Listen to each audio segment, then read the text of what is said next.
Yini jating dai mara ila mulo dinge. Yini ngama nin machiegni mogik gi jakom. To kiwuok e party mare to ntiere gimomiyo iwuok. Seva ODM en orindi ma bende osetayo piny. Kendo apano osetimo monyalo mar kelo lokruok ki demokrasia. Change. Iluongo ni Orange Democratic Movement Party of Kenya. Nen change movement.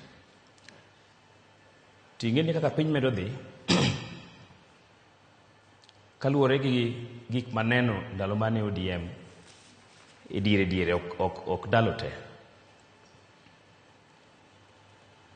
Osebedo matek ahinya ne orindi mar ODM mondo o consolidate ber malokruok ma chama nobedo kadhiro nyalo kelo. Jongere wacho ni consolidating gains mag democratic gains. Kanyo ema panna pogra gi orindi mar ODM. And an gi experiences na. An gi gik masekale ODM mane ng'isa ni kamedo bede orindi no to kadek romo gi nyenge mane jakomo romo godo e siasa manyo kalo mar Dia mbele pod wawinji. Winja. Wawinji maler. Mosainya. Kadek romo gi nyenge. Sinjo ka jakomo wacho ni yo mane dhi Kanan. Wawuok ka to wachomo malo Misri to e kore kanyo to romo gi nyenge e nam. To lokore. No kadwa romo gi nyenge.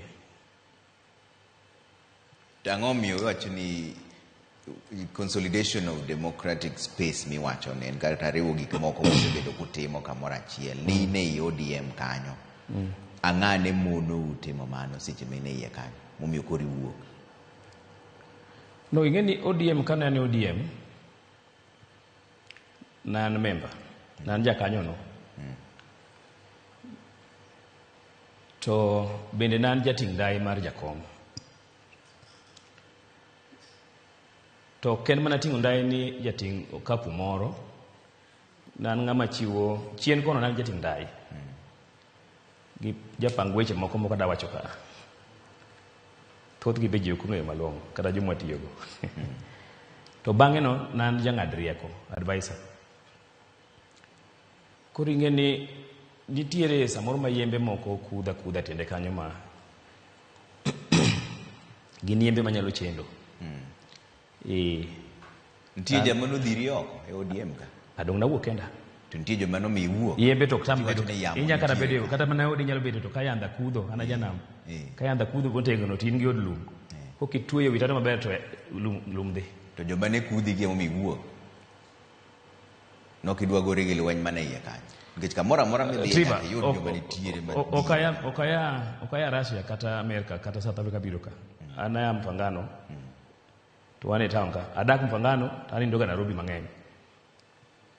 Igini par gabich mosekalo. Daktari Mpangano. Homa Bay. Asetemo chung. Asetemo chung. To notamore. Okanyal wacho notamore. To nokaenda machung. Nikech nokwayo mondo adog chien matin. Ng'ama nokwayi mondo idog chien? Jakom Raila Odinga. En manokoni ni kik ichung' monde. En manokona. Okay. Nida chung kanye? Nachung. Nidhi chung kanye? Nachung Homa Bay Senate. Okay. By election. To kweri ni kik ichung'.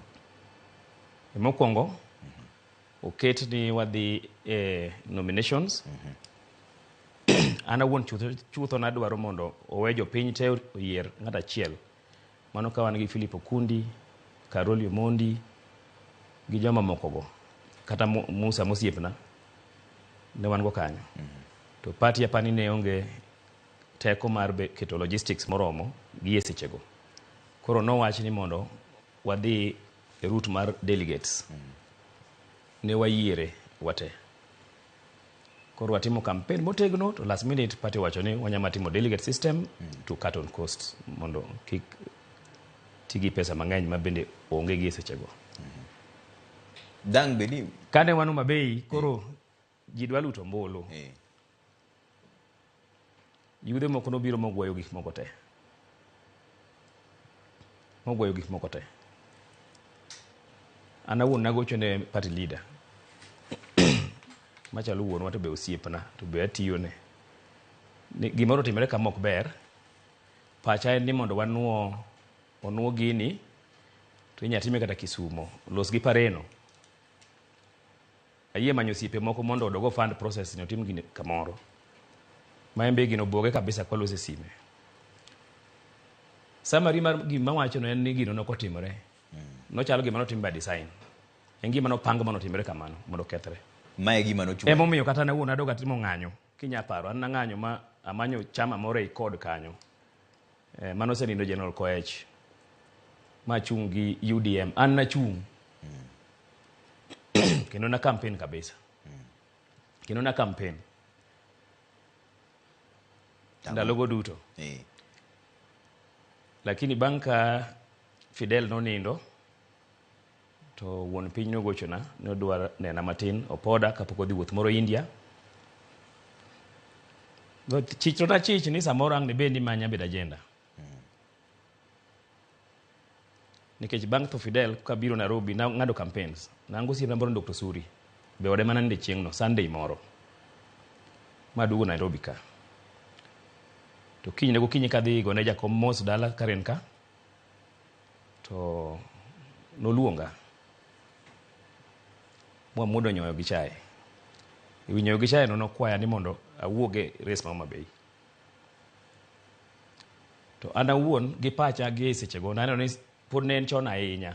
Mang'isi ni jakom sani ka wuok e res ni tibro wach ni blackmailer. Watiek lit mantie ni then wago mbaka ni bang'e. Tadier wiye nokowil bang' Fidel godhiambo chieng' ne mogochona. Chieng' mo Fidel godhiambo. Jakom mogochona. Sorry, kinyne godhiambo. Kinyne. Koro kaloso gi Sifuna, Edwin Sifuna ne chairman mar campaign mara. Aloso gi jatelo mar strategy ng'ado rieko ndalogo e campaign na iluongo ni Esbon Omolo FCPA. To Sifuna odagi ni en ok odhi Bondo. Alos gi jakom mondo miya certificate adhi go chuth. To ka en dhi Bondo ni adhi weyo chung' to ok odhi. Sifuna nodagi biro Bondo. To ticket ne namgo. Kana dhi to koro nowacho weche mang'eny. Giko ne ok oyieni. Nong'isa ni odwara na chung' Mbita. Nong'isa ni sila adwari Mbita. Adwari Mbita higa mar 2017.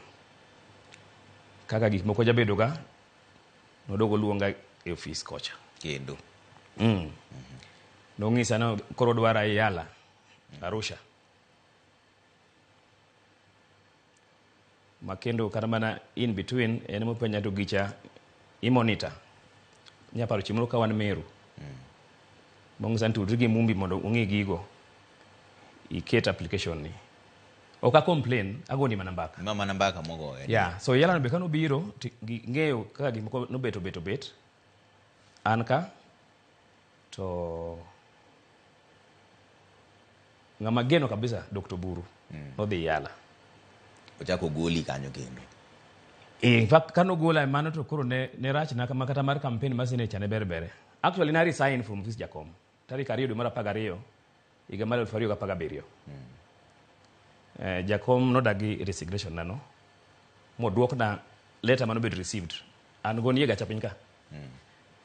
En ga ka safe na. Andu mondo no gochna mongo sen jakom odagi ni ok nyal resign. Kinyi ne jakom no tera lunch wan go Buru. Rubicat ne ni maloka. Bang'e no nadhi nyaka Arusha. Jo manya paro social media naka tich dalo moko na Arusha taketo picha kago go Buru ginga. Kana Arusha. Nwa mosoreto, I mean, en ngama longo man gi ojusi mang'eny makata wan wanyalo dwaro mondo walan from. So kane wach moro amora wach noendo. So nadok piny to na resign to onge gamba no ng'enya kaka wuone ine mang'isi. Gi joma ni office no ng'e. Gika no duokna mano bedo received. Embe ni lungi mani appreciation kaka moro ma iga mokalo. Mane kaka challenge. To koro